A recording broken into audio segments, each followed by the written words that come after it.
seconding the motion of my amiable friend, the former Majority Leader, Senator Mig Zubiri. Madam President, the motion was premised on Section 93 of the Senate Rules. May I read this again, Madam President? Acts and language which offend a senator or any public institution shall be deemed unparliamentary. Madam President, I have not heard any word from Senator Jaime Marcos that offended the sensibilities of our counterparts in the minority. I think what is being objected to, Madam President, which is not covered by the rules, are the videos that were presented during or before her speech. Pwede ko bang malaman, Madam President, kung yung pinay-strike out, kasama po yung video na nakita natin na kung saan ay nagsasalita ang ating kasama, Senator Risa Hontiveros. Kasi po sinabi niya, while BP Sara is in power, the threat of a full-blown Duterte comeback is still a very real and present danger. Sa akin po, walang problema yun. Opinion niya yun eh. And we have to respect that opinion. Yun po ba'y pinaalis natin? Gusto ko lang pong malaman, isa-isahin natin. Pangalawa po, nakita ko rin po yung sarili ko. Kasi po, ako'y naanyayahan sa isang television program, tinanong lang po ako, totoo po bang merong connection yung coup? Kasi po, ang tawag coup eh. Hindi naman po coup, yung karaniwang nangyayari po sa buhay ng Senado yun eh. Palitan talaga yan. Maraming beses na po yan. Ang sabi ko po, kasi kinukonekta daw nila sa impeachment. Sabi ko, hindi po siguro. Sabi ko, dahil sa ngayon, 12 kami. Hindi man kinakailangan naming mag-coup para lamang i-prostrate natin yung impeachment. Palagay ko po, hindi. Yung po bang opinion ko na yun, tatanggalin? Gusto ko lang pong malaman. Kasi po, meron pa po nga sinabi, Jaime, sinungaling. Meron din po nagsabing gano'n eh. Ang ibig ko po sabihin, Madam President, ngayon po nakita natin the vibrancy of democracy in this chamber. Isa-isa po silang nagsalita lahat. Nabigyan ng pagkakataong ipaliwanag ang kanilang panig. Hindi po ba maganda ngayon na nakita ng taong bayan, nagamit nga lang po yung kanyang presentation. Pero naging daan para mapakinggan ng buong mamamayan. At sila na po ang final arbiter, Madam President. Ako nga po eh. Ako nga po. Kailan lang nag-privilege speech ang isa sa atin dito. Habang nagsasalita siya, pinadaan niya ang isang slide na merong isang papel, na merong takip, at pagkatapos merong nakasulat, care of Congressman Marcoleta, 500. Isang kapirasong papel na tinakpan. Nung hindi pinatos ng media, kinabukasan, nagpa-interview siya, hindi minsan, 2 beses, para lamang ipangalandakan ang importansya ng papel na may takip at merong nakasulat, care of Kong Marcoleta, 500. Nagsalita po siya sa media 2 beses. At paiimbestiga raw ako sa ombudsman. Dahil po ba sa media nangyari yon at hindi dito? May diferensya po ba? Wala. Walang diferensya yun. Pareho lang yun. Napakasensitibo natin sa ibang banda. Pero hindi natin nakikita ang ginagawa natin. On the other hand. Bakit po hindi nasasagot hanggang ngayon yung tanong ni Senador Risa? Bakit po tayo nagkaganito ngayon, Madam President? Kasi po, napigilan lang akong magtanong. Ngayon ko na po tatanong. Alam po ba ninyo kung bakit tayo nagkaganito, Madam President? Kasi po matagal ko nang sinasabi, 9 na buwan na po ang nakararaan, ngunit ayaw nating ituloy ang pag-iimbestiga sa flood control scandal. isang pinakamalaking nakawan sa ating bansa.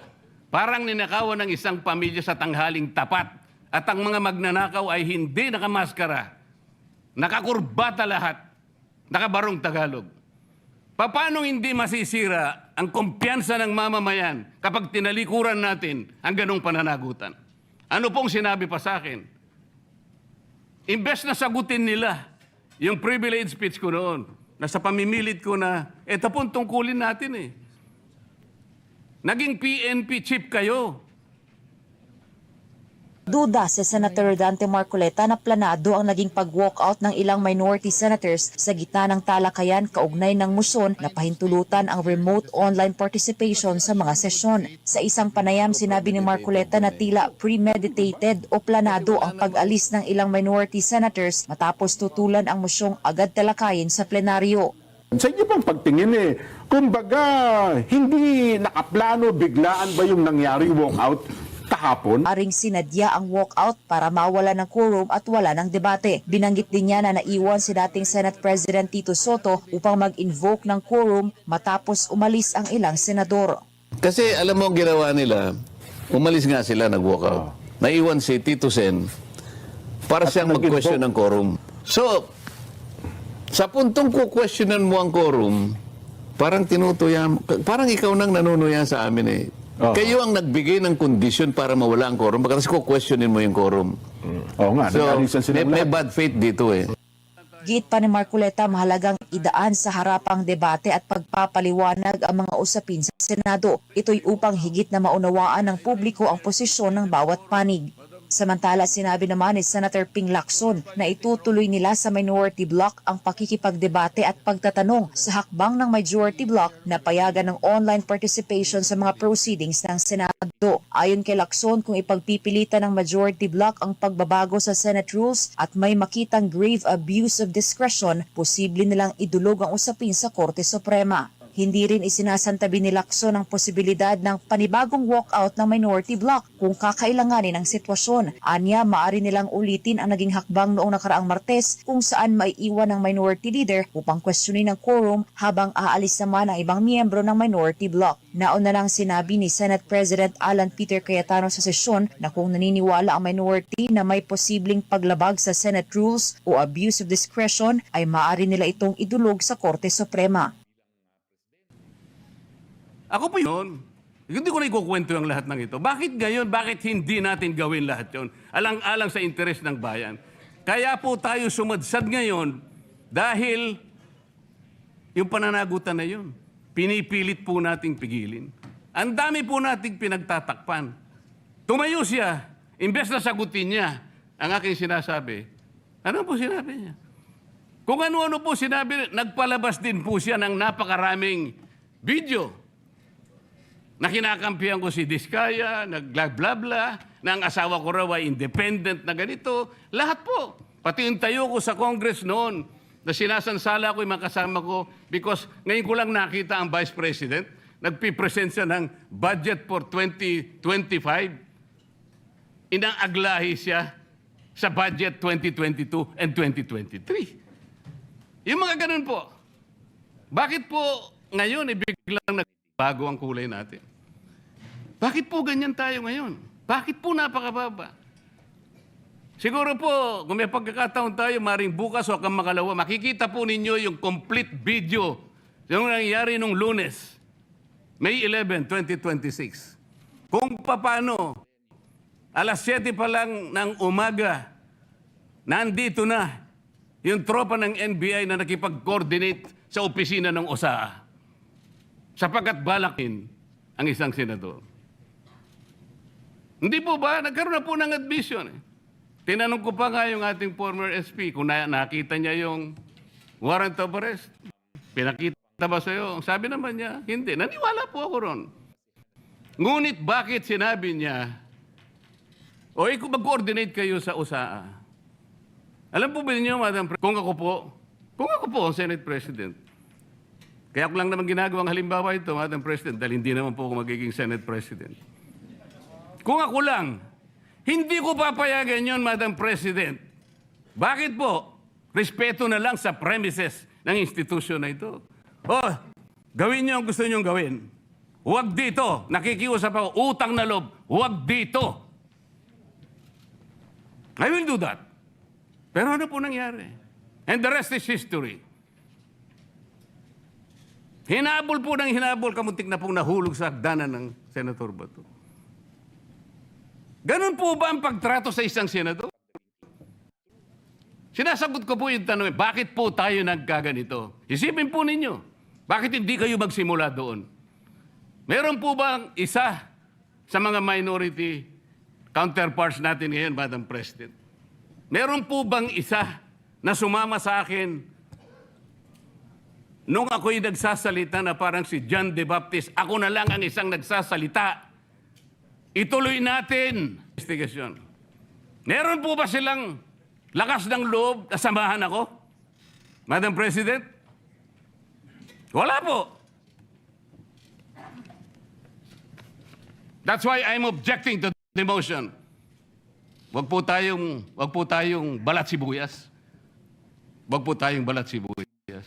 Alam naman ninyo, matagal na namin sinasabi, dapat puntahan na natin kung sino talaga yung pinakaugat, kung sino yung mastermind. Pero kahapon nakita nyo, it was concentrated on the coordinates. Ako, I was a little bit disappointed. Personal ko to. Kasi sa kauna-unang hearing pa lang namin sa Blue Ribbon, sinabi ko na yun, there is a problem on coordinates. So, ibig sabihin, kahapon lang nila naisip na totoo pala yun.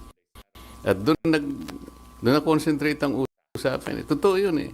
Ang ginamit nila is MYPS, which is multi-year planning and system. Samantalang meron silang PCMA, which is more accurate. Meron pa silang Survey 123. Ngayon, inumpisahan na naman sa MYP, mapaprofit natin doon. Wala. The coordinates are wrong. The discrepancies, sa kanila nga, mga 2 kilometers lang ang discrepancy. Ito sa ginawa, was able to find out a variance or discrepancy between 65 or 67 kilometers, 2 meters. So, it is a little bit disappointing on my part kasi I was expecting more. Lalong-lalo na, nandoon si Yusek Bernardo, the former Yusek Bernardo, at nandun din si Yusek Trigib. Kung maalala ninyo, noong budget hearing, in the plenary debates, Senator Ping made a disclosure that hearing ito ng DBCC, Sen. Aimee, if you can recall, he made mention of something like 8 billion pesos, which was the kickback out of 81 to 82 billion pesos na nanggaling dun sa Operation Yusek Bernardo. Yung 16% is supposed to be about 8 billion. Binigay niya kay Yusek Trigib. At sinabi pa niya doon na parang nag-switch sila ng armored van park in the parking lot or parking space of Diamond Hotel. I was expecting na sana doon pagharapin. Trigib, as you have, Yusek Trigib denied it on the questioning of Senator Kiko. At sabi pa ni Senator Kiko, that's a general denial. Alam nyo, sa abogado, pag sinabi mong that's a general denial, meron pong ibig sabihin yon. Ang general denial is a negative pregnant, which means it is equivalent to admission. So sana, nandun sana yung tanungan. Nandun si Yusek Bernardo, so on questioning of Senator Kiko, so ibig mo sabihin, nung dinideny mo, di nagsisinungaling si Yusek Bernardo. I can say that, sabi niya. So si Yusek Bernardo should have been allowed to explain. O, ginawa kang sinungaling, ano masasabi mo? Sana. Wala yun eh. Alam ko, hindi lang nakakabahala kasi pinakamaraming parte ng ating mamamayan ay halos nagagalit sa nangyayari. na para bang ipinagkikibit balikat lang. Ito halos nilimas ang kabangbayan. Ganun po kahirap na ang bansa natin ngayon. Balik po tayo dun sa dalawang testigo na iniharap ng chairman ng Blue Ribbon na nakatakip ang kanilang muka, yung dalawang binibini na di umano ay mga staff ng nagre-renta dun sa bahay na pag-aari ng isang tao. Meron ba kayong napansin doon nung ako'y nagtatanong sa kanilang dalawa? Sana po makapagtanong naman ako sa inyo. Meron ba kayong napansin nung tinatanong ko yung dalawang testigo kung sino po yung sumasagot? Kasi po kung nagtatanong ang isang katulad namin at dinidirekta yung tanong sa kanya, dapat siya po yung sumagot, di ba? Iwanan na po natin yun kung hindi nyo napansin. Ang ibig ko lang sabihin dito, tinatanong ko po siya, bakit kaya kayo napunta doon kung ang inyong layunin lang pala ay ituro yung diskaya na sila pala yung ginamit na nagpapaalis sa kanila dahil yung daw bagong may-ari, kailangan na yung bahay at tumihingi sila ng ilang panahon pa lang dahil napakahirap maglipat ng kanilang mga gamit. So yung pala si Diskaya lang pala yung itinuturo na siya yung nandun. Ayaw namang aminin ni Diskaya na hindi nga ako nakapunta dyan sa South Forbes na yan. Ba't ako na naman ang tinuturo ninyo? Pwede ko po bang malaman, kayo po nagtuturo kayo, nakatakip ang mukha nyo. Ako po na tinuturo nyo, wala bang karapatan na makita ko man lang ang mukha nyo. Ayaw po, hindi rin pinaalis yung mga maskara. Pero ang isa pong importante doon na dapat napansin nyo, yung sinabi nilang address, 30 Tamarind Street. Kung napapansin nyo, yun ay bahagi ng paglalahad ni Saldico na sinabi niya yung isang 1 billion pesos ay doon i-deliver. Kasi yun ang drop-off point na sinabi, sabi niya, ni Martin Romualdez sa akin, diyan mo dalhin. So, Tamarind. Ang gusto ko sana dapat mayroong mga tanong pa doon eh. Bakit hindi natin tawagin kung sino yung may-ari? Nasaan yung kontrata nasaan yung discontract? Di ba? Nabanggit lang ang pangalan ni Martin Romualdez, natapos na kami. So, walang na-establish?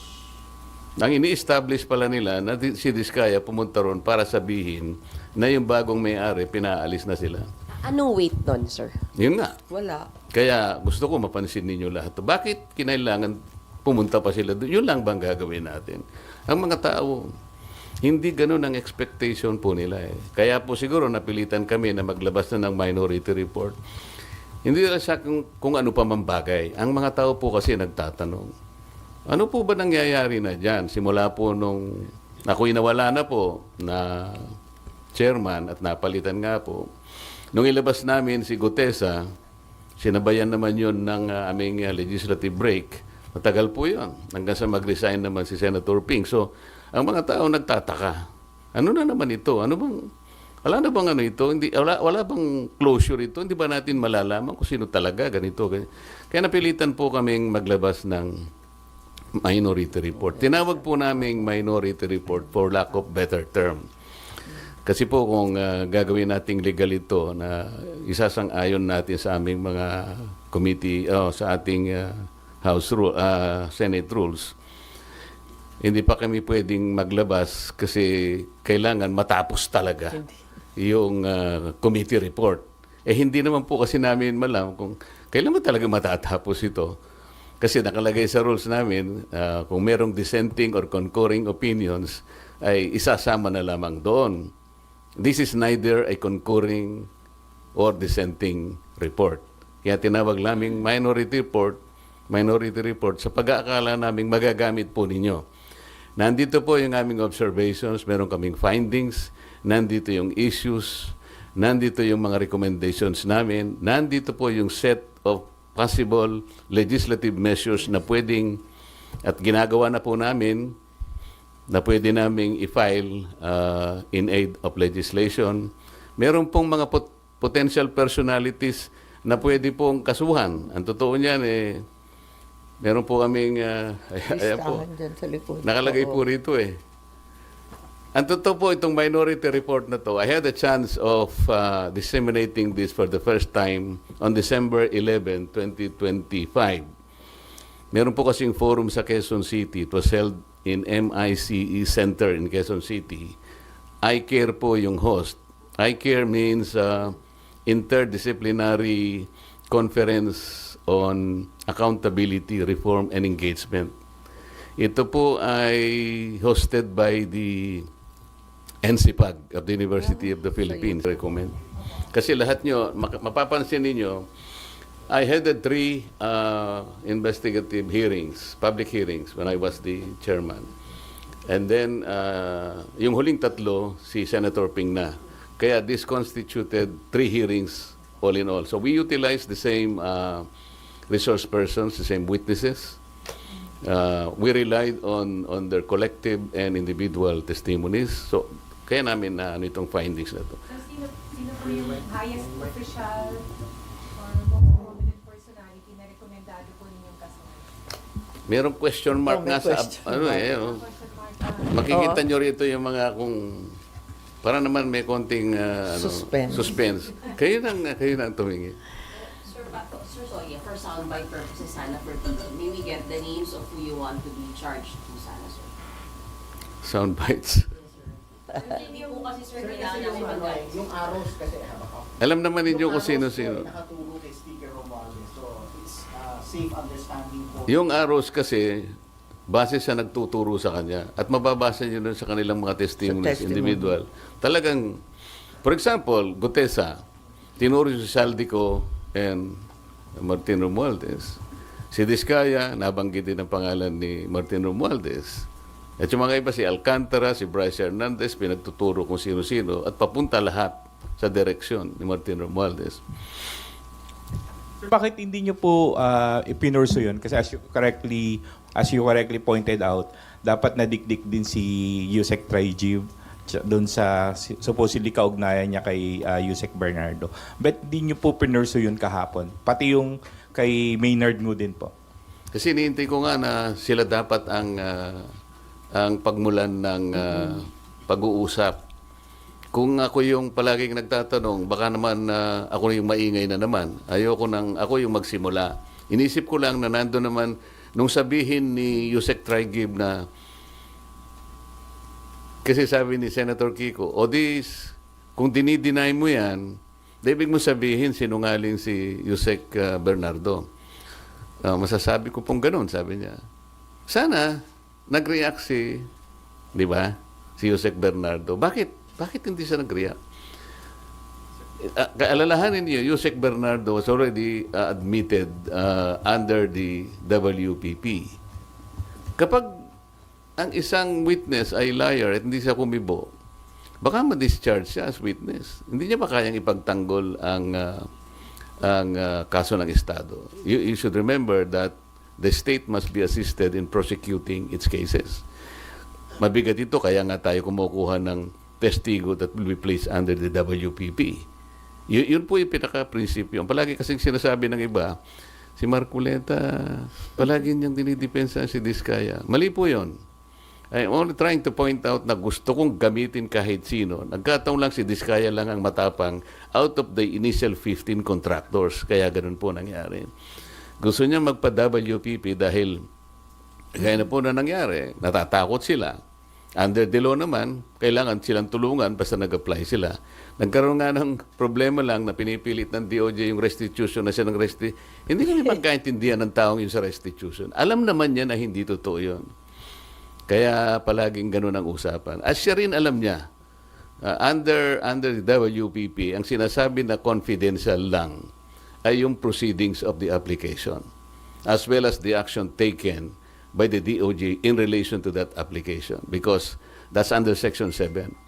Under Section 1, kailangan panatilihin mong confidential yun. Otherwise, you'll be penalized. So, pero kung pag-uusapan ay questions coming from us, hindi niya pwedeng gamitin yun. Tapos sabi niya, wala raw silang sinasabing restitution. It was no less than the then Secretary of Justice who floated that idea. Hindi namin basta-basta i-accommodate dyan. Kailangan bayaran niya yung kanyang mga pinagnanakaw. O, yun ang pinagbasihan naman ng ating Senate President ngayon. O, yung nga naman, sabi niya, sinabi ng Secretary of Justice, kailangan magano sila. Pero wala po sa batas yun eh. Wala talaga. We need to get more of these people kahit na mahirap kasi nga kailangan nating ma-identify yung ugat, yung pinakamalaking isda. Eh kung wala kayong protection na ibibigay sa kanila, ba't sila magsasalita? Initially, he mentioned 17 congressmen. Meron po bang pinatawag na 17 congressmen? So, saan tayo pa? Ano sabi nila? Co-buddies. Pero sa susunod po na hearing, you're planning to pursue that angle po yung kay Yusek Olivar, then yung binanggit nyo po yung kay Adrian Bersamin. I-request nyo rin po ba na ipatawag yung Adrian Bersamin? Parang yan ang gusto ng media. Sige, gawin natin. Pero hindi. Kasi kahapon din po, di ba na ilang beses, parang at least twice po yata na binanggit ni Yusek Bernardo na pinaninindigan niya kung ano na yung nakasulat doon sa kanyang affidavit na wala siyang babaguhin. Hindi ba kayo nagtaka? Hanggang doon lang. Dininay, naninindigan ako. Ba't hindi natin ipursige? Hindi naman ako ang chairman. Kaya naman. Sir, may we know sino-sino pong pumirma sa minority report? All minority members? 6 out of the 9 members of the minority.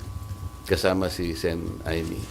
Talagang bitin. Alam nyo, napansin nyo ba kahapon? Sabi ni Yusek Trigib, dinideny ko po lahat yan. Sabi naman ni Yusek Bernardo, I stand by my statement.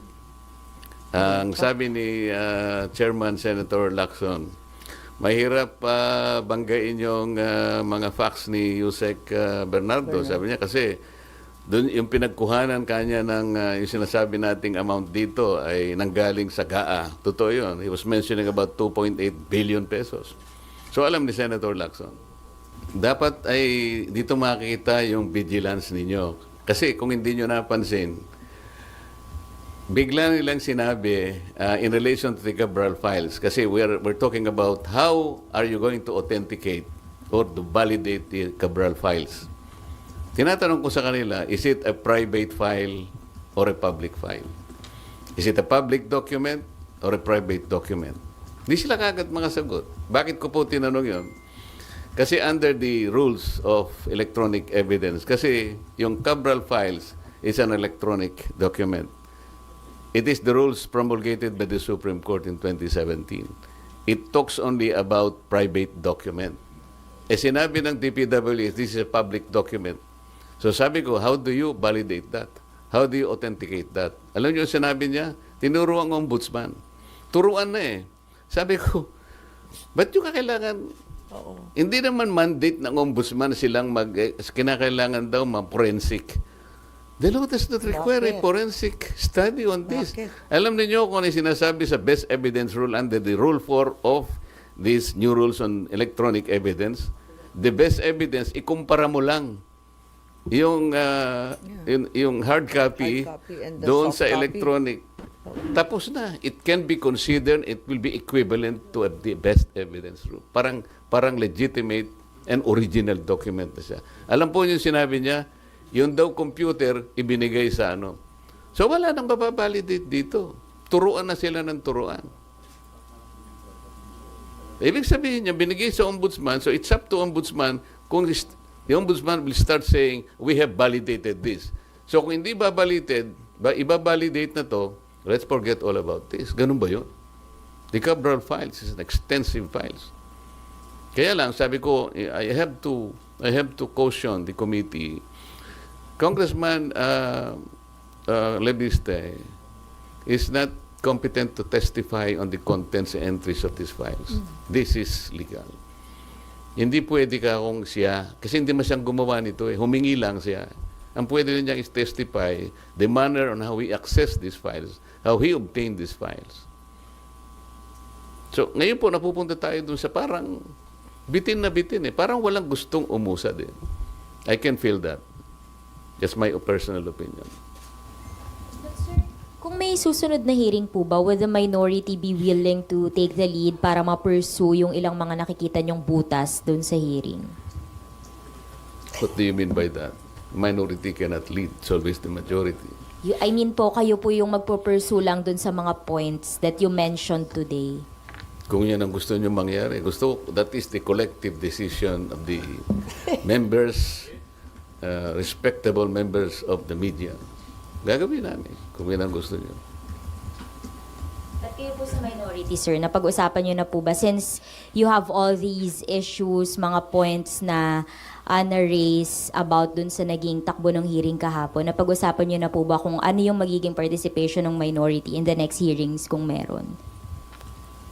Napag-uusapan naman namin talaga. Kaya lang, yung dahil minority nga kami, at kung minsan, mabuti kahapon dahil kukunti kami, initially, sabi ni Chair Ping, o sige, bigyan namin kayo ng 15 minutes. Medyo okay naman yun.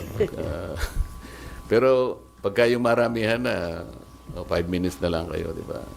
Sir, sino yung dalawang minority na hindi po pumirma sa minority na ito? Actually, tatlo. Kasi 6 lang yung... Si former Senate President Cheese, hindi siya pumirma because he's not a member of the Blue Ribbon Committee. Si Senator Alan naman at that time kasi may sakit siya. At si Senator Joel naman. Kayo to prevent you from pursuing kung ano yung mga tanong o anggulo na gusto nyong i-pursue sa Blue Ribbon hearings. Wala naman. Wala naman.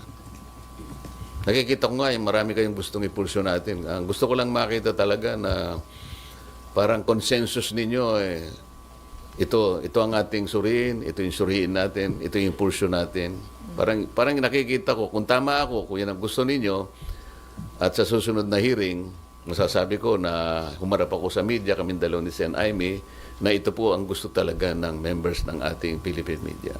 Pwede ko bang sabihin nyo? Hindi. Tumatango ka lang. O yun, okay.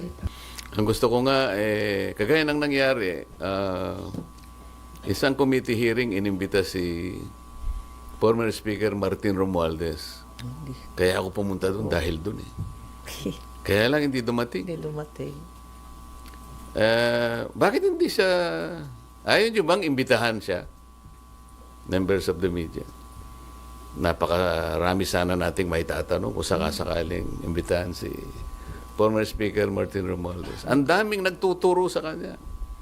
Tsaka nandito lang. Diniscredit niya. Alam niya ba, kayo ba'y may kopya ng kanyang affidavit na i-file sa ICI? Meron po kayong nakuhang kopya? Wala. Meaning to say, the Philippine media was denied a copy of a most important affidavit or sworn statement executed by no less than the former Speaker of the House of Representatives? Sinabi niya sa ICI. Ito namang ICI, hindi ko maintindihan. Ba't hindi mo kanyo bigyan para ma-assess naman ninyo? Alam po niyo kung ano nakalagay doon? He denied control over the committees, the 80 committees of the House of Representatives. Sabi niya, I had only general supervision over them. I have no control. And then he presented the rules of the House of Representatives as to his functions and powers. You believe him? Ang dami ko sanang itatanong in relation to that allegation. I really relish the opportunity that he will be invited by the Blue Ribbon Committee. And I promise you, you will not be disappointed in the questions that I'm going to ask him. O ayaw naman nyo yata, di kayo kumikibo. Sir, paano ba yun? Ini-invite siya pero hindi naman siya dumarating, sir. Bakit kaya? Kasi sasabihin na naman lang, interparliamentary courtesy. Alam niyo, pagka ganito kalaki na ang problema, will you rely on the interparliamentary courtesy concept? Courtesy lang yun eh. Now, we're talking about our nation. We're talking about our people. Kung paano nilimas ang kabambayan. You rely on the courtesy? Sir, so would you rather have him subpoenaed? Sana kayo gusto nyo. Para naman lumakas ang loob din namin. Lagot kayo. Lagot kayong Kasi lahat. kami gusto rin namin na suporta ng media. Kasi sabi ko nga sa inyo, huwag naman kayo magagalit sa I felt a little bit disappointed nung ipresenta ko sa iCare in Quezon City. December 11. Kala ko naman May kasama niya. media Kasi naman kasi may doon. media doon eh. Siguro, hindi naman kasing dami ninyo. Siguro, 1/3 of this, siguro nandun. Nag-iwan naman ako. Kasi hindi naman ako yung host. The host is the NCPAG of UP. So ngayon, nandito na. I will make a copy available. Siguro isa na lang kasi ang kapal nito eh. Huwag nyo nang kunan ng exhibits kasi ang exhibits ganyan ka. Pwedeng soft copy po. Yung soft copy na lang, Mike, bigyan mo sila. Gary, Mike. I'm very sure at na sinabi ni Senator Amy at ako naman nagpapasalamat, talagang very supportive siya rito. Nandito lahat eh. Marami kayong makukuha dito. Yung COA, dapat, wala pong ngipin ng COA eh. Kung titignan nyo, Presidential Decree 1445, ang sinasabi dyan, kailangan preventive ang audit. Paano kayo makakapag-prevent po ng pagnanakaw sa mga ating mga projects at sa lahat ng gawain kung post-audit lahat? Na nakulimbat na yung pera. Pagkatapos mag-audit siya, post-audit, sasabihin niya, notice of disallowance. Nakakita na po ba kayo na pagkakataon, o kahit anuman, sa lahat ng notice of disallowance na inisyo ng COA, maliban lang so nag-volunteer na magsoli ng paunti-unti, yung malakihan po na notice of disallowance, meron pa pong napakulong, meron silang nasingil. Meron po ako na-monitor 100 billion sa SBMA. Naging final and executory, umabot ng Korte Suprema. Final and executory. Hindi pa po nakolekta ng COA hanggang ngayon. Walang kang ngipin-ngipin. Ito po yung gusto naming gawin lahat. After 3 investigations, pati Civil Service Commission po, kailangan po nating i-amend na yung sinasabi ng 6713, yung Code of Conduct and Ethical Standards of Public Officials. Halimbawa po yung Section 8. Lagyan natin ng provision that the public has the right to know the assets, liabilities, net worth, and financial and business interests of any public official or employee, including those of their spouses or unmarried children under 18. Ito pa po importante dyan. However, public access of these SALN documents remain limited. Sa ngayon, kaya pinopropose natin that the SALN of members of Congress be made available to the public through the official website of the Senate and the House of Representatives. Para sa ganun, makuha nyo na kagad, hindi susulat ka pa. Kung ayaw niya, hindi mo rin makukuha. Very, very limited ang access po ninyo. Pang-14, i-abolish po natin yung River Basin Control Office. Ito po ay parkingan po ng mga pinopload na mga opisyales na wala namang ginagawa. Isipin po ninyo, 2006 nagawa itong opisinang ito under the DNR. Siya ang dapat mag-integrate ng ating 18 existing river basins in this country. Wala silang nagawa kahit isa. Puro pangwawaldas lang ng sweldo. Nagsusweldo na walang ginagawa. Ito po yung gusto namin gawin. After 3 hearings, 14 na po ang measures na naiisip namin na dapat nating isulong para sa ganun itong mga nangyayaring ito. Kahit papano, ma-address na po nating lahat. Sen, ito ina-expect natin pala, dapat po sa 14 ng buwang ito, ina-expect natin na haharap po sa Blue Ribbon Committee si dating Governor Chavit Singson. Pero ang binabasa naming balita kanina ay hindi daw po matutuloy. Sa Martes dapat. Dapat sa Martes, hindi daw po matutuloy ang pagdinig ng Blue Ribbon Committee. Ibig sabihin, ba? wala naman? Oho. Postpone? Wala. Bilang miyembro ho ng Blue Ribbon Committee, ano ba nangyari? Inaabangan namin eh. Parehong totoo yung sinasabi nyo. Okay. Inimbita talaga si Saldico, Opo. na po pwede naman siyang humarap kahit sumlang ka o kapag kasi nakapagpadala sa atin ng isang apostilled na sworn statement. Pagkatapos ka ako ay hindi pwedeng hindi mo naman iharap para maimbestiga rin natin si former Speaker Martin Romualdez. Ayan, opo. At pagkatapos nga ako, itong 18 ex-soldiers Opo. na lumantad kamakailan. So, mula doon sa pagtatalong yon, bigla na lang inimbita si Gob Chavit. Aha, okay. O, yun ang pagkakaalam ko, 14. Pagkatapos nga, na-defer nga. Tinanong ngayon, nalaman ko na nakakuha siya ng sulat yung sulat na, yung sulat na imbitasyon na for April 14 at saka yung sulat naman na dinidefer. Si Gob Chavit po ito tinutukoy niyo? Si Gob Chavit. Okay po, okay. Oo. Sangayon doon sa kaibigan na aking kinausap para makipag-usap kay Gob Chavit. Gob Chavit, nakakuha siya ng dalawang sulat. Yun nga, yung yung unang una, sulat. imbitasyon. Yung imbitasyon. Yung imbitasyon, nakalagay roon na iniimbita ka namin na pumarito bilang isang resource person Opo. sa April 14. At sana, on or before April 7, sabi niya, ay makapag-submit ka sa aming opisina ng sworn statement kasama na ng mga dokumento o mga ebidensya na gusto mong ilakip sa iyong sworn statement. Opo. E di, on or before, sabi niya, April 7 until 5 p.m. Okay. Okay. Opo. Ngayon, nabalitaan ko, yung sulat na ipinadala uli kay Gob Singson, April 7 din na dinidefer. Same day? So, na-receive yata ni Gob Singson, Opo. parang April 6 o kaya parang umaga yata ng April 7. Papunta na yata dyan sa Senado para isubmit niya yung kanyang affidavit? Oo. Okay.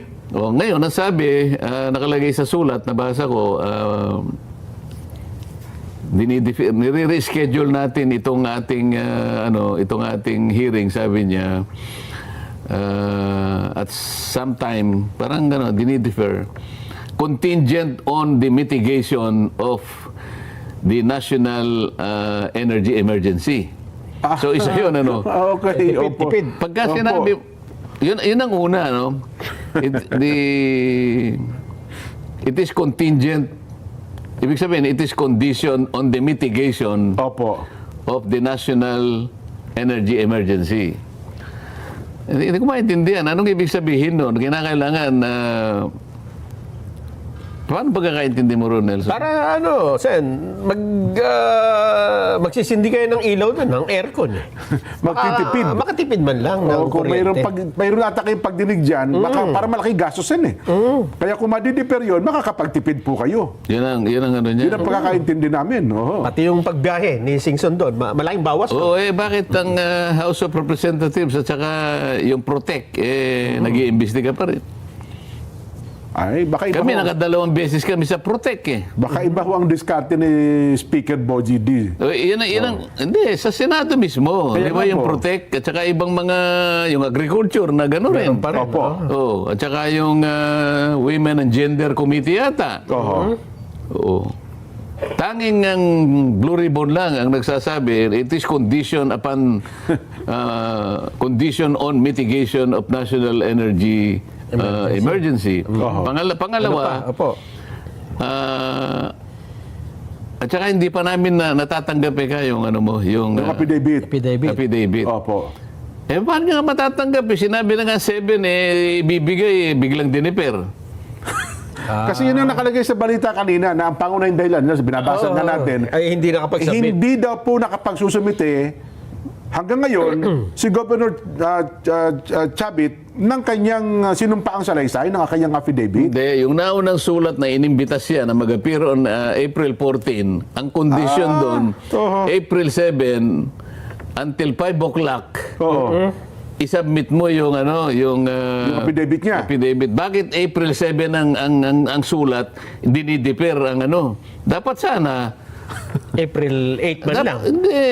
dapat sana April 5 man lang, April 6. Oo. May pasabi na.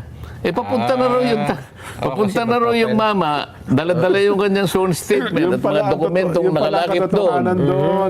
Yun ang pangalawa. Opo. Pangatlo, sabi niya, and further review of the partial report O yun, isa pa, kasi wala pa rin pong pumipirma. and signature of the members. Oh, apat pa lang daw po pumipirma sin eh. Kailangan daw siyam eh. Teka muna, Para walang nalaman. halimbawa ako, paano mo ako mainggan yung pumirma doon? Sinabi ko na nga, ito yung mga taong ito, dapat na iharap mo muna sa Blue Ribbon Committee dahil sila ay potential sources ng evidence. Para sa ganun, makita natin talaga, mapagsino natin, matukoy natin talaga Oho. kung sino-sino ang may kinalaman dito. Lalong-lalo na ang pinakautak ng napakalaking nakawang ito sa buong kasaysayan ng ating bansa. Ako, yun pala. Hindi pa nga, si Chavit Singson pa nga, ang nailin niya pagkatapos dinifer pa. Oho. Inaasahan mo ngayon na pipirma yung mga kasama natin. Yun na nga. Yun. Ang isa pang narinig ko noon, kaya ayaw palang pumirma, tila yata si Senador JB, hinahanap niya yung pangalan ng 47 contractors. Sabi niya, wala dito sa report yung 47 contractors. Kapag hindi ko nakita rito, sabi ni Senador JB, hindi ko rin pipirmahan ito. Hindi rin ako pipirma sa report na ito. Yun ata, parang may mga hinahanap sila ng sen eh. Kaya nga, so, kanya-kanya sigurong pagtansya doon sa Opo. pagkagawa ng report. Ako, alam ko, dahil ako, meron na nga kami sariling minority report eh. Oho. Yung nagawa namin, at least, kabisado ko hanggang sa... Hanggang sa panahon kayo, chairman pa. Hindi, mas ginamit ko rin naman yung mga ibang... Ngayon nga pala. Di ba? Ngayon, diniper niya uli. Hanggang kailan? Talaga bang meron pa siyang Plano na. plano na talagang ituloy pa yung hearing ng Blue Ribbon? Oho. Yan ang nakakalungkot. Baka hindi lang nakakalungkot, yan ang nakakapagsikip ng dibdib ni Nelson siguro. Nakakasipahayo nga yan. Kasi inihanda na namin ang aming sarili, di ba? Na 14, araw ng Martes, abay, mapapanood, may hearing. Anong klaseng paghahanda naman ang ginawa mo? Abay, naghanda na po ako ng mga chichirya. Sabi ko, tama-tama, manonood ako nito, maaga pa lamang. Di ba? Mahaba-habang usapin ito. Kasi ako, maraming ikukwento si Gob Chavit eh. Yun po sabi niya. Hindi pa na matutuloy. Teka lang, Sen, parang kung ang isang sinabi ng isang tao ay pwede naman palang hindi ituloy. Hindi, ang tanong dito, doon sa 3 dahilan na ginawa niya, sapat ba yun? Katanggap-tanggap ba yung 3 dahilan na ginamit niya para hindi ituloy yun? Justifiable o nga, no? Well, ipasa natin siguro ang taong bayan na Gaanong tipid ba? Gaanong katipiran ang matitipid namin doon? Hindi mo ba isinasang-alang-alang ang mga taong bayan naghihintay talaga dyan pagkat gagamitin mo na para makatipid ka lang? Yun ba yung pagtitipid na iniisip natin? Ay, naku. Yun ang pinag-uusapan natin. Sang-ayon ba kayo? Tatanggapin nyo ba yung 3 dahilan na kanyang ginamit? Una, pagtitipid. Pangalawa, hindi na Isasubmit sana nung mama Hindi na submit yung affidavit. Bakit April 7 mo dinate yung sulat mo? Samantalang yun ang deadline niya hanggang alas 5 ng hapon. Ganon. Sabihin, maaga pa lang alas 7, natanggap yung sulat. So, sabihin... Di sana, nung gabi niya pinadala, kahit na April 7, pero gabi. Nako, magagalit si Gob Chavit niyan. Sabi po si Senator Ping na imbes na WPP, why don't we consider legislative immunity daw po muna para pwede pa rin mag-tell all the Discayas and other witnesses pero hindi magagamit to laban sa kanila. Sayang naman yung batas, di ba? Ba't natin ginawa yung batas kung hindi natin? Okay lang yung sinasabi niya, pero ito batas na ito eh. Wala namang kasiguruhan yung legislative custody. Samantalang ito batas na umiiral, ba't hindi natin paganahin?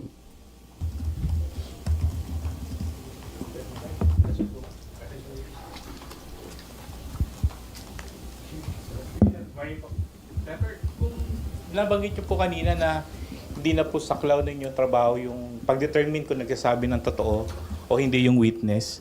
Then bakit po na contempt si Bryce Hernandez tsaka yung iba pang witness before? Natingin ng mga senador hindi nagsasabi ng totoo. Kasi yung kay Bryce Hernandez, meron kaming dokumento na binigay mismo ng Okada. Yung ipinatalo niyang pera, napakarami. Merong 14 million, merong 15 million. Tapos meron siyang ginagamit na isang ID na inisyu ng LTO. Litrato niya pero ibang pangalan.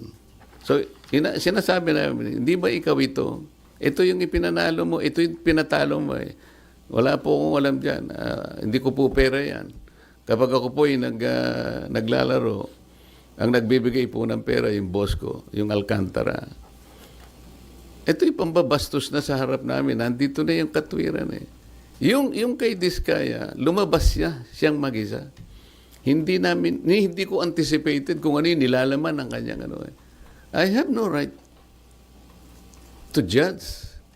Sabi ko nga sa inyo, pag natapos na lahat ng investigasyon, isa yun, maring iba pa ang lilitaw. Sa korte na po, gagamitin po lahat yun. And the court is the proper place para i-determine po yung veracity or otherwise nung kanyang paglalahad. Sen, so what do you make of the allegation of Bryce Hernandez na may mga senador na tumanggap din po ng kickback from the flood control projects? Ang pagkakaiba kasi, ayokong i-judge din yun. Ano? Ang sasabihin ko lang sa inyo, nung lumabas yung mag-asawang Diskaya, it was in response doon sa aking ipinload nung second hearing na, kayo po, tulungan nyo kami. Baka gusto nyo magsabi na ng totoo, ang may papangako namin sa inyo, merong tayong batas na maaaring mag-cover sa inyo. You take advantage of this. Isipin po ninyo, kako, sapagkat maaring maharap kayo sa plunder kung sakasakaling dumating ang panahon, ito po yung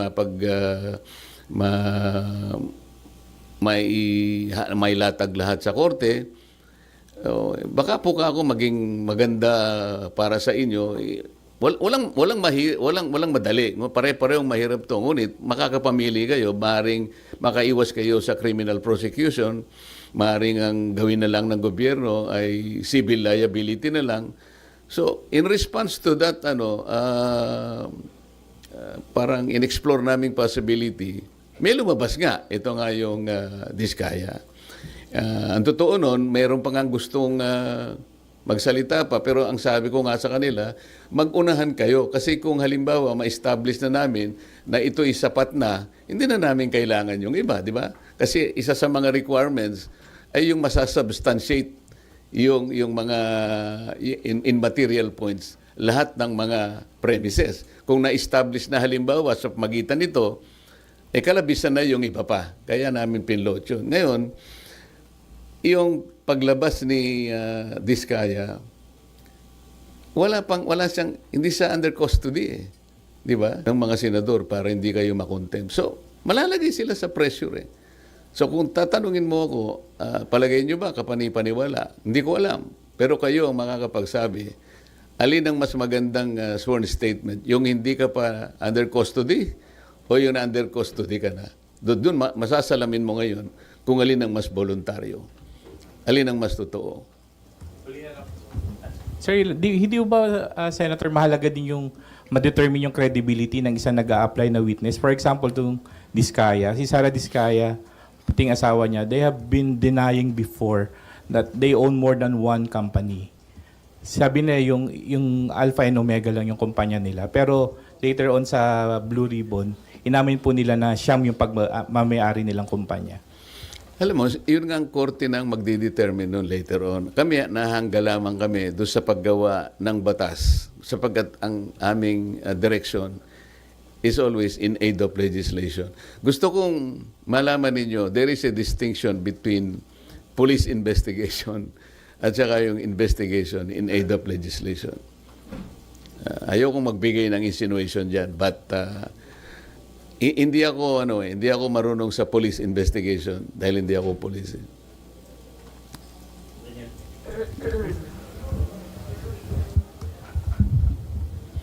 Hi sir, Daniel po from PTV4. Sir, ano po yung any thoughts lang siguro or nilook forward nyo doon sa tinayo po na Independent Commission for Infrastructure? Ateneo, ano yun? Independent Commission po. Yung ICI? Wala naman akong... baka sakaling makatulong naman yon, bakit hindi? Ang gusto ko lang sanang makita ninyo, lalo na kayong mga members ng media, kailangan mag-fit sila dun sa tinatawag na Independent Commission. Sino yung magiging opisyal na hihirangin na magko-compose ng Independent Commission? How independent can they be? Yung probity na hinahanap, wala ba silang kulay politika? Sila ba ay magpapahayag na kahit kailan hindi sila tatakbo sa opisinang pampolitika? Para sa ganoon ay yung gagawin nila ay talagang independent of anything. Para paniwalaan. Kasi yun ang importante, kailangang paniwalaan. Pagkatapos, are they competent na makita ito? Gaano katagal? Kasi ang pinag-uusapan natin, kailangan matigil na kagad ito eh. Kung ang pag-uusapan natin ay yung ilang taon pa atras, baka mamaya makonsume na tayo lahat. Hindi ba dapat merong immediate na gagawin dito? Kaya ngayong sa amin, in aid of legislation, kailangang mailatag kagad. Yung mga batas na kailangan, ma-address natin kagad. Lamang, ang problema kapag ka-legislation, medyo matagal nga rin.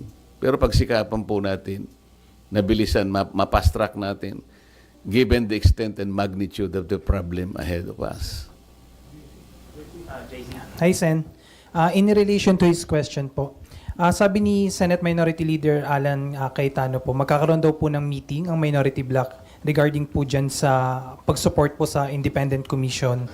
At sabi po ni Senator Alan, susuportahan lang daw po yun kung, yung mga tinalagang miyembro ay malaya sa impluensya ng politika at malalaking negosyo. Kayo po, Sen, would you support the creation po ng Independent Commission for Infrastructure po? I will support the creation of that commission. Ang sabi ko nga, yung kailangan siyang maging independent talaga. Kagaya ng ipinahayag ni Minority Leader Alan Cayetano, tama lang talaga na makita talagang independent sila para maging malinaw, katanggap-tanggap yung resulta ng kanilang investigation. Otherwise, malalagay na naman tayo dun sa kalagayan na ipagkikibit-balikat lang sapagkat napolitika na naman tayo. Madam President, I got his word. He is not seconding the motion of my amiable friend, the former Majority Leader, Senator Mig Zubiri. Madam President, the motion was premised on Section 93 of the Senate Rules. May I read this again, Madam President? Acts and language which offend a senator or any public institution shall be deemed unparliamentary. Madam President, I have not heard any word from Senator Jaime Marcos that offended the sensibilities of our counterparts in the minority. I think what is being objected to, Madam President, which is not covered by the rules, are the videos that were presented during or before her speech. Pwede ko bang malaman, Madam President, kung yung pinay-strike out, kasama po yung video na nakita natin na kung saan ay nagsasalita ang ating kasama, Senator Risa Hontiveros. Kasi po sinabi niya, while BP Sara is in power, the threat of a full-blown Duterte comeback is still a very real and present danger. Sa akin po, walang problema yun. Opinion niya yun eh. And we have to respect that opinion. Yan po ba'y pinaalis natin? Gusto ko lang pong malaman, isa-isahin natin. Pangalawa po, nakita ko rin po yung sarili ko. Kasi po, ako'y naanyayahan sa isang television program, tinanong lang po ako, totoo po bang merong connection yung coup? Kasi po ang tawag coup hindi naman po coup, yung karaniwang nangyayari po sa buhay ng Senado yun eh. Palitan talaga yan. Maraming beses na po yan. Ang sabi ko po, kasi kinukonekta daw nila sa impeachment. Sabi ko, hindi po siguro. Sabi ko, dahil sa ngayon 12 kami. Hindi man kinakailangan naming mag-coup para lamang i-prostrate natin yung impeachment. Palagay ko po, hindi. Yung po bang opinion ko na yun, tatanggalin? Gusto ko lang pong malaman. Kasi po, meron pa po nga sinabi, sinungaling. Meron din po nagsabing gano'n eh. Ang ibig ko po sabihin, Madam President, ngayon po nakita natin the vibrancy of democracy in this chamber. Isa-isa po silang nagsalita lahat. Nabigyan ng pagkakataong ipaliwanag ang kanilang panig. Hindi po ba maganda ngayon na nakita ng taong bayan, nagamit nga lang po yung kanyang presentation. Pero naging daan para mapakinggan ng buong mamamayan. At sila na po ang final arbiter, Madam President. Ako nga po eh.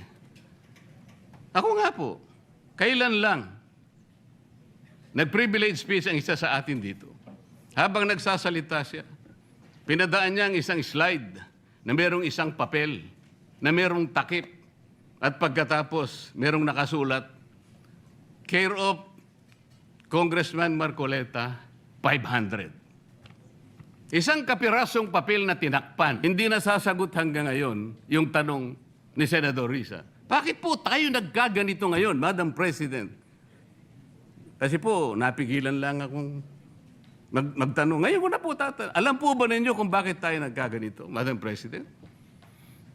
Kasi po matagal ko nang sinasabi, 9 na buwan na po ang nakararaan, ngunit ayaw nating ituloy ang pag-iimbestiga sa flood control scandal. Isang pinakamalaking nakawan sa ating bansa. Parang ninakawan ng isang pamilya sa tanghaling tapat at ang mga magnanakaw ay hindi nakamaskara. Nakakurbata lahat. Nakabarong Tagalog. Paano hindi masisira ang kumpiyansa ng mamamayan kapag tinalikuran natin ang ganong pananagutan? Ano pong sinabi pa sa akin? Imbes na sagutin nila yung privilege speech ko noon, na sa pamimilit ko na, eto pong tungkulin natin eh. Naging PNP chief kayo. Duda si Senator Dante Marcoleta na planado ang naging pag-walkout ng ilang minority senators sa gitna ng talakayan kaugnay ng motion na pahintulutan ang remote online participation sa mga sesyon. Sa isang panayam, sinabi ni Marcoleta na tila premeditated o planado ang pag-alis ng ilang minority senators matapos tutulan ang mosyong agad talakayin sa plenaryo. Sa inyo pang pagtingin kumbaga, hindi nakaplano, biglaan ba yung nangyari walkout kahapon? Ako sa palagay ko, premeditated yun eh. Oh, ganun ko ba? Kasi wala namang masama dun sa motion ng aming SP, Alan, dahil lang sabi niya, i-take up na natin sa floor. Opo. Ang kinang pinagsisintimientuhan, i-take up sa committee dahil dun i-refer. Hindi pa nga organize ang committee. So paano mo i-refer? Sabi nila, hindi pa organize. Sino nag-refer? Kaya nga, may motion nga na i-take up. Sa ilalim ng parliamentary procedure, maaring magpatawag ng Division of the House ang presiding officer upang alamin kung sino-sino ang pabor at tutol sa isang mosyon. Sa Senado na may 24 na miyembro, hindi dapat bababa sa 13 senador ang present upang magkaroon ng quorum. Kung sabay-sabay na mag-walk out ang 11 senador, 12 na lamang ang matitira sa plenaryo na kulang para maituloy ang sesyon o botohan. Kaya giit ni Marcoleta, maaring sinadya ang walkout para mawala ng quorum at wala ng debate. Binanggit din niya na naiwan si dating Senate President Tito Soto upang mag-invoke ng quorum matapos umalis ang ilang senador. Kasi alam mo ang ginawa nila, umalis nga sila, nag-walk out. Naiwan si Tito Sen para siyang mag-question ng quorum. So, sa puntong ku-questionan mo ang quorum, parang parang ikaw nang nanunuya sa amin eh. Kayo ang nagbigay ng kondisyon para mawala ang quorum, kasi ku-questionin mo yung quorum. Oo nga, so, may bad faith dito eh. Giit pa ni Marcoleta mahalagang idaan sa harapang debate at pagpapaliwanag ang mga usapin sa Senado. Ito'y upang higit na maunawaan ng publiko ang posisyon ng bawat panig. Samantala, sinabi naman ni Senator Ping Lacson na itutuloy nila sa minority block ang pakikipagdebate at pagtatanong sa hakbang ng majority block na payagan ng online participation sa mga proceedings ng Senado. Ayon kay Lacson, kung ipagpipilitan ng majority block ang pagbabago sa Senate rules at may makitang grave abuse of discretion, posible nilang idulog ang usapin sa Korte Suprema. Hindi rin isinasantabi ni Lacson ang posibilidad ng panibagong walkout ng minority block kung kakailanganin ang sitwasyon. Anya, maaari nilang ulitin ang naging hakbang noong nakaraang Martes kung saan maiiwan ng minority leader upang questionin ang quorum habang aalis naman ang ibang miyembro ng minority block. Nauna lang sinabi ni Senate President Alan Peter Cayetano sa sesyon na kung naniniwala ang minority na may posibleng paglabag sa Senate rules o abuse of discretion ay maaari nila itong idulog sa Korte Suprema. Ako po'y humanga sa inyo noon. Hindi ko na ikukwento ang lahat ng ito. Bakit ngayon? Bakit hindi natin gawin lahat yon? Alang-alang sa interes ng bayan. Kaya po tayo sumadsad ngayon dahil yung pananagutan na yun, pinipilit po nating pigilin. Ang dami po nating pinagtatakpan. Tumayo siya, imbes na sagutin niya ang aking sinasabi. Ano po sinabi niya? Kung ano-ano po sinabi, nagpalabas din po siya ng napakaraming video na kinakampihan ko si Diskaya, nag-bla-bla-bla, na ang asawa ko raw ay independent na ganito. Lahat po. Pati yung tayo ko sa Congress noon na sinasansala ko yung mga kasama ko because ngayon ko lang nakita ang Vice President, nagpipresent siya ng budget for 2025. Inaaglahi siya sa budget 2022 and 2023. Yung mga ganun po. Bakit po ngayon, biglang nagbago ang kulay natin? Bakit po ganyan tayo ngayon? Bakit po napakababa? Siguro po, kung may pagkakataon tayo, maring bukas o kang makalawa, makikita po ninyo yung complete video yung nangyari nung Lunes, May 11, 2026. Kung paano, alas 7 pa lang ng umaga, nandito na yung tropa ng NBI na nakipag-coordinate sa opisina ng OSAA. Sapagkat balak pala nilang hulihin ang isang senador. Hindi po ba? Nagkaroon na po ng admission. Tinanong ko pa nga yung ating former SP kung nakita niya yung warrant of arrest. Pinakita ba sa'yo? Sabi naman niya, hindi. Naniwala po ako ron. Ngunit bakit sinabi niya, kung mag-coordinate kayo sa OSAA. Alam po ba niyo, Madam President, kung ako po ang Senate President, kaya ko lang naman ginagawang halimbawa ito, Madam President, dahil hindi naman po ako magiging Senate President. Kung ako lang, hindi ko papayagan yon, Madam President. Bakit po? Respeto na lang sa premises ng institusyon na ito. Gawin niyo ang gusto niyong gawin. Huwag dito. Nakikiusap ako, utang na loob. Huwag dito. I will do that. Pero ano po nangyari? And the rest is history. Hinabol po ng hinabol, kamuntik na pong nahulog sa hagdanan ng Senator Bato. Ganun po ba ang pagtrato sa isang senador? Sinasagot ko po yung tanong, bakit po tayo nagkaganito? Isipin po ninyo, bakit hindi kayo magsimula doon? Meron po bang isa sa mga minority counterparts natin ngayon, Madam President? Meron po bang isa na sumama sa akin nung ako'y nagsasalita na parang si John the Baptist, ako na lang ang isang nagsasalita. Ituloy natin ang investigasyon. Meron po ba silang lakas ng loob na samahan ako? Madam President? Wala po. That's why I'm objecting to the motion. Wag po tayong balat sibuyas. Wag po tayong balat sibuyas.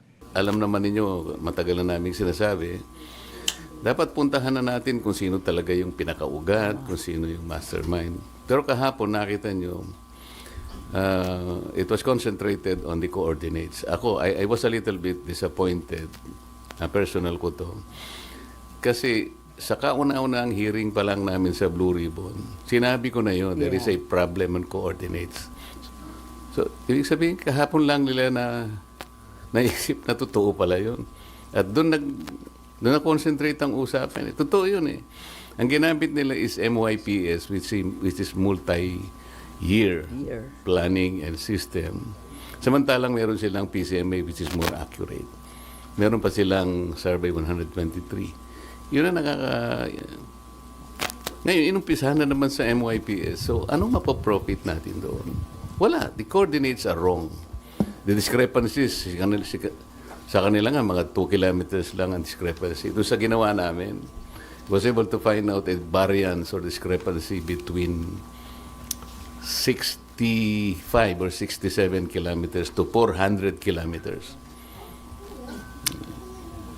So, it is a little bit disappointing on my part kasi I was expecting more. Lalong-lalo na, nandoon si Yusek Bernardo, the former Yusek Bernardo, at nandun din si Yusek Trigib. Kung maalala ninyo, noong budget hearing, in the plenary debates, Senator Ping made a disclosure that hearing ito ng DBCC, Sen. Aimee, if you can recall, he made mention of something like 8 billion pesos, which was the kickback out of 81 to 82 billion pesos na nanggaling dun sa Operation Yusek Bernardo. Yung 16% is supposed to be about 8 billion. Binigay niya kay Yusek Trigib. At sinabi pa niya doon na parang nag-switch sila ng armored van park in the parking lot or parking space of Diamond Hotel. I was expecting na sana doon pagharapin. Trigib, as you have, Yusek Trigib denied it on the questioning of Senator Kiko. At sabi pa ni Senator Kiko, that's a general denial. Alam nyo, sa abogado, pag sinabi mong that's a general denial, meron pong ibig sabihin yon. Ang general denial is a negative pregnant, which means it is equivalent to admission. So sana, nandun sana yung tanungan. Nandun si Yusek Bernardo, so on questioning of Senator Kiko, so ibig mo sabihin, nung dinideny mo, di nagsisinungaling si Yusek Bernardo. I can say that, sabi niya. So si Yusek Bernardo should have been allowed to explain. O, ginawa kang sinungaling, ano masasabi mo? Sana. Wala yun eh. Alam ko, hindi lang nakakabahala kasi pinakamaraming parte ng ating mamamayan ay halos nagagalit sa nangyayari. Na para bang ipinagkikibit balikat lang, ito halos nilimas ang kabangbayan. Ganun po kahirap na ang bansa natin ngayon. Balik po tayo dun sa dalawang testigo na iniharap ng chairman ng Blue Ribbon na nakatakip ang kanilang muka, yung dalawang binibini na di umano ay mga staff ng nagre-renta dun sa bahay na pag-aari ng isang tao. Meron ba kayong napansin doon nung ako'y nagtatanong sa kanilang dalawa?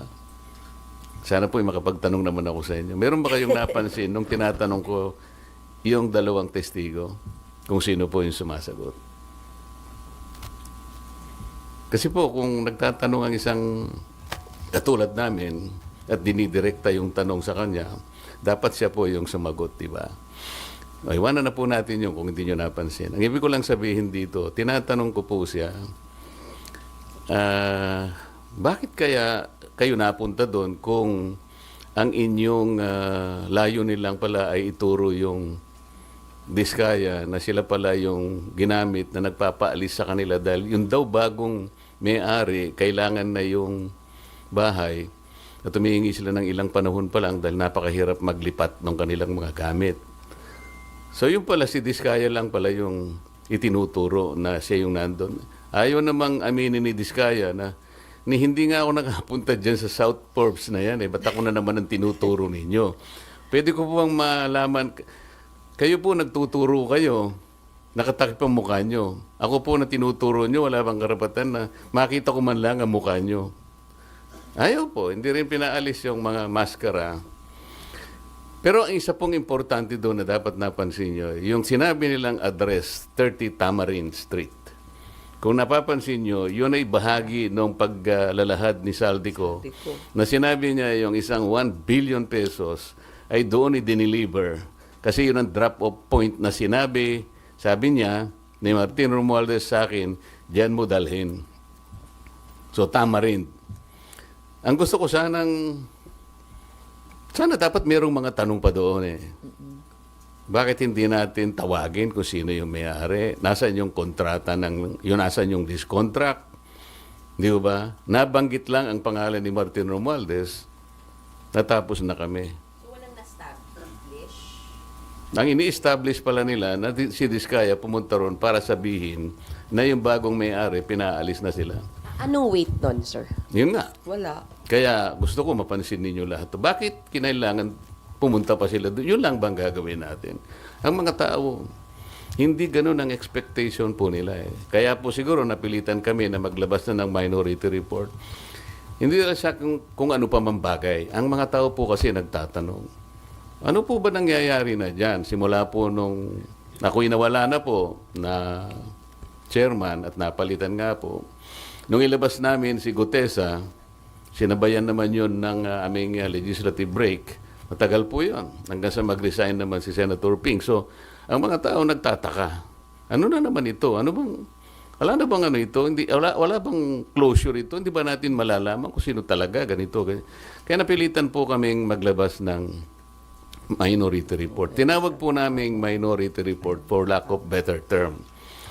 Kasi po kung gagawin nating legal ito na isasang-ayon natin sa aming mga committee, sa ating Senate rules, hindi pa kami pwedeng maglabas kasi kailangan matapos talaga yung committee report. Hindi naman po kasi namin malam kung kailan mo talaga matatapos ito. Kasi nakalagay sa rules namin, kung merong dissenting or concurring opinions, ay isasama na lamang doon. This is neither a concurring or dissenting report. Kaya tinawag naming minority report sa pag-aakala naming magagamit po ninyo. Nandito po yung aming observations, meron kaming findings, nandito yung issues, nandito yung mga recommendations namin, nandito po yung set of possible legislative measures na pwedeng at ginagawa na po namin na pwede naming i-file in aid of legislation. Meron pong mga potential personalities na pwede pong kasuhan. Ang totoo niyan meron po kaming ayan po, nakalagay po rito eh. Ang totoo po itong minority report na to, I had a chance of disseminating this for the first time on December 11, 2025. Meron po kasing forum sa Quezon City. It was held in MICE Center in Quezon City. I-CARE po yung host. I-CARE means Interdisciplinary Conference on Accountability, Reform, and Engagement. Ito po ay hosted by the NCPAG of the University of the Philippines. I was one of the panelists, kasama po si then Chairman Popoy de Vera, andun din po si Congressman Erice. I recall that political analyst Malu Tikia was there also. And I think the Dean of the Political Science Department of the University of the Philippines. So sabi ko, dahil kaugnay naman po sa pinag-uusapan nating transparency, accountability, and reform, I took advantage of leaving one copy to the Dean of NCPAG. Pero meron din po kayong mga kasama doon. Hindi lang ganito karami. But I thought that there were media practitioners there.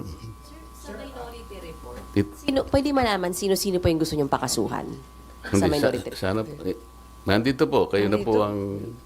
You will give us a copy, sir? Pwede po. Yes. Pero sir, pwede po, parang kahit quick rundown para sa inyo po magagawa. Saan yung recommended po kasi? Hindi mahaba ito. Hindi ako nagre-recommend. Yung evidence ang nagre-recommend. Kasi lahat nyo, mapapansin ninyo, I headed 3 investigative hearings, public hearings, when I was the chairman. And then, yung huling tatlo, si Senator Ping na. Kaya this constituted 3 hearings all in all. So we utilized the same resource persons, the same witnesses. We relied on their collective and individual testimonies. So kaya namin na itong findings na to. So, sino po yung highest official or most prominent personality na rekomendado po ninyong kasuhan? Merong question mark nga sa makikita nyo rito yung mga kung para naman may konting suspense. Kayo nang tumingin. Sir Soye, for soundbite purposes, sana for teaching, may we get the names of who you want to be charged to sana, sir? Sound bites. Hindi po kasi, sir, kailangan namin mag-guide. Yung arrows kasi, Alam naman ninyo kung sino-sino. nakaturo kay Speaker Romualdez. So, it's safe understanding po. Yung arrows kasi, base sa nagtuturo sa kanya at mababasa nyo dun sa kanilang mga testimonies, individual. Talagang, for example, Gutesa, tinuro si Saldico and Martin Romualdez. Si Diskaya, nabanggit din ang pangalan ni Martin Romualdez. At yung mga iba, si Alcantara, si Bryce Hernandez, pinagtuturo kung sino-sino at papunta lahat sa direksyon ni Martin Romualdez. Sir, bakit hindi nyo po ipinurso yun? Kasi as you correctly pointed out, dapat nadikdik din si Yusek Trijiv doon sa supposedly kaugnayan niya kay Yusek Bernardo. But hindi nyo po pinurso yun kahapon? Pati yung kay Maynard Ngu din po. Kasi niintay ko nga na sila dapat ang pagmulan ng pag-uusap. Kung ako yung palaging nagtatanong, baka naman ako yung maingay na naman. Ako yung magsimula. Inisip ko lang na nando naman, nung sabihin ni Yusek Trijiv na, kasi sabi ni Senator Kiko, kung dinideny mo yan, ibig mo sabihin sinungaling si Yusek Bernardo. Masasabi ko pong ganun, sabi niya. Sana, nag-react si Yusek Bernardo. Bakit hindi siya nag-react? Kaalalahanin niyo, Yusek Bernardo was already admitted under the WPP. Kapag ang isang witness ay liar at hindi siya kumibo, baka ma-discharge siya as witness. Hindi niya ba kayang ipagtanggol ang kaso ng Estado? You should remember that the state must be assisted in prosecuting its cases.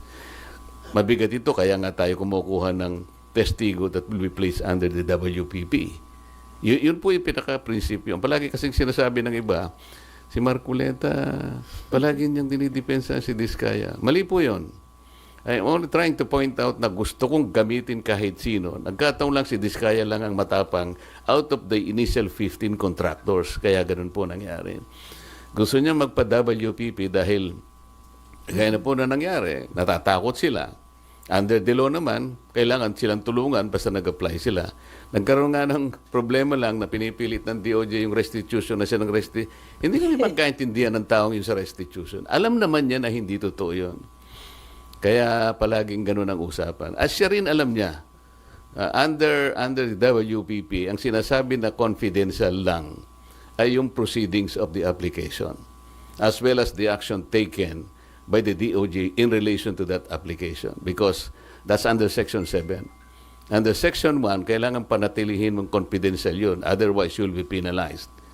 So, pero kung pag-uusapan ay questions coming from us, hindi niya pwedeng gamitin yun.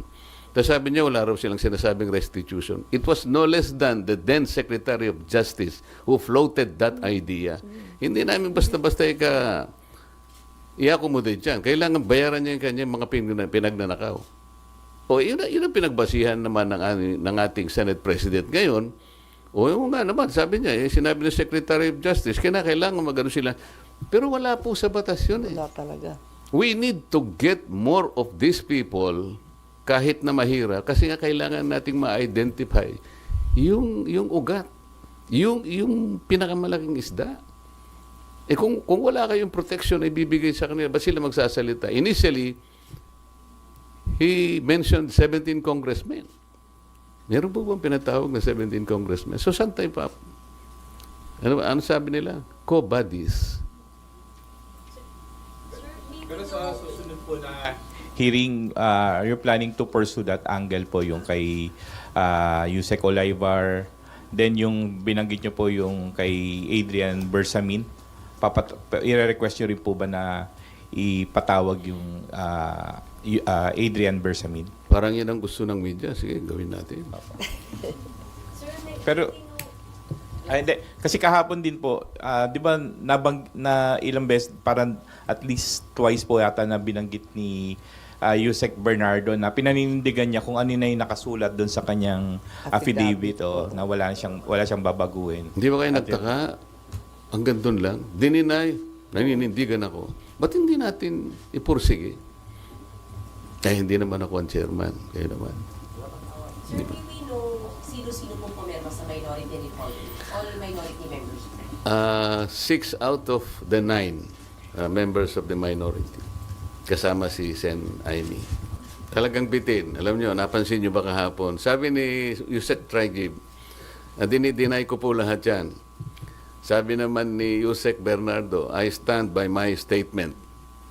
Ang sabi ni Chairman Senator Lacson, mahirap banggain yung mga facts ni Yusek Bernardo. Sabi niya kasi doon yung pinagkuhanan kanya ng yung sinasabi nating amount dito ay nanggaling sa GAA. Totoo yun. He was mentioning about 2.8 billion pesos. So alam ni Senator Lacson, dapat ay dito makikita yung vigilance ninyo. Kasi kung hindi nyo napansin, bigla nilang sinabi in relation to the Cabral files, kasi we're talking about how are you going to authenticate or to validate the Cabral files. Tinatanong ko sa kanila, is it a private file or a public file? Is it a public document or a private document? Di sila kagad makasagot. Bakit ko po tinanong yun? Kasi under the rules of electronic evidence, kasi yung Cabral files is an electronic document. It is the rules promulgated by the Supreme Court in 2017. It talks only about private document. Sinabi ng DPWH, this is a public document. So sabi ko, how do you validate that? How do you authenticate that? Alam niyo sinabi niya? Tinuro ang ombudsman. Turuan na eh. Sabi ko, ba't yung kakailangan? Hindi naman mandate ng ombudsman silang kinakailangan daw forensic. The law does not require a forensic study on this. Alam niyo kung ano sinasabi sa best evidence rule under the rule 4 of these new rules on electronic evidence? The best evidence, ikumpara mo lang yung hard copy doon sa electronic. Tapos na. It can be considered, it will be equivalent to the best evidence rule. Parang legitimate and original document na siya. Alam po yung sinabi niya, yung daw computer, ibinigay sa ano. So wala nang mababalidate dito. Turuan na sila ng turuan. Ibig sabihin niya, binigay sa ombudsman, so it's up to ombudsman kung the ombudsman will start saying, we have validated this. So kung hindi ibabalidate na to, let's forget all about this. Ganun ba yun? The Cabral files is an extensive files. Kaya lang, sabi ko, I have to caution the committee. Congressman Lebiste is not competent to testify on the contents and entries of these files. This is legal. Hindi pwede ka kung siya, kasi hindi man siyang gumawa nito eh, humingi lang siya. Ang pwede rin niyang is-testify the manner on how he accessed these files, how he obtained these files. So, ngayon po, napupunta tayo dun sa parang bitin na bitin eh. Parang walang gustong umusa din. I can feel that. That's my personal opinion. Kung may susunod na hearing po ba, would the minority be willing to take the lead para ma-pursue yung ilang mga nakikita nyong butas doon sa hearing? What do you mean by that? Minority cannot lead, it's always the majority. I mean po, kayo po yung magpo-pursue lang doon sa mga points that you mentioned today. Kung yan ang gusto nyo mangyari, that is the collective decision of the members, respectable members of the media. Gagawin namin kung yan ang gusto nyo.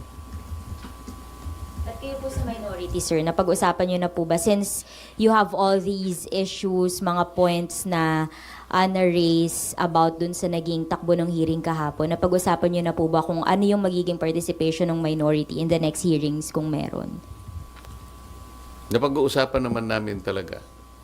Kaya lang, yung dahil minority nga kami, at kung minsan, mabuti kahapon dahil kukunti kami, initially, sabi ni Chair Ping, o sige, bigyan namin kayo ng 15 minutes.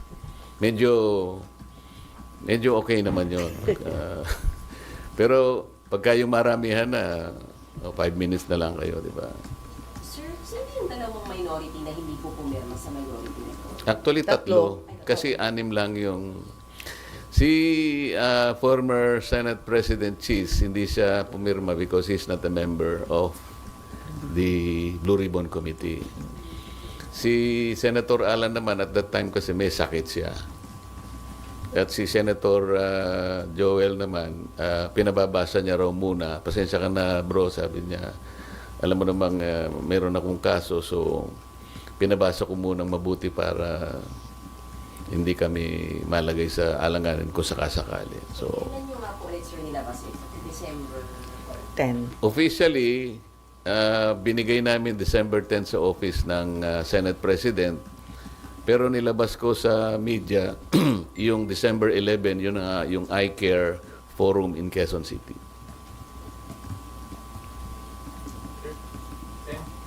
Yes. Pero sa inyo po ba, Sen, meron po ba sa leadership na nagpipigil sa inyo may sinasabihan kayo to prevent you from pursuing kung ano yung mga tanong o anggulo na gusto nyong i-pursue sa Blue Ribbon hearings? Wala naman. Wala naman. Nakikita ko nga yung marami kayong gustong ipulso natin. Ang gusto ko lang makita talaga na parang consensus ninyo ito ang ating suriin, ito yung suriin natin, ito yung impulso natin. Parang nakikita ko, kung tama ako, kung yan ang gusto ninyo, at sa susunod na hearing, masasabi ko na humarap ako sa media, kaming dalaw ni Sen. Aimee, na ito po ang gusto talaga ng members ng ating Philippine media. Pwede ko bang sabihin nyo? Hindi. Tumatango ka lang. O, yun, okay. Ang gusto ko nga, kagaya ng nangyari, isang committee hearing, inimbita si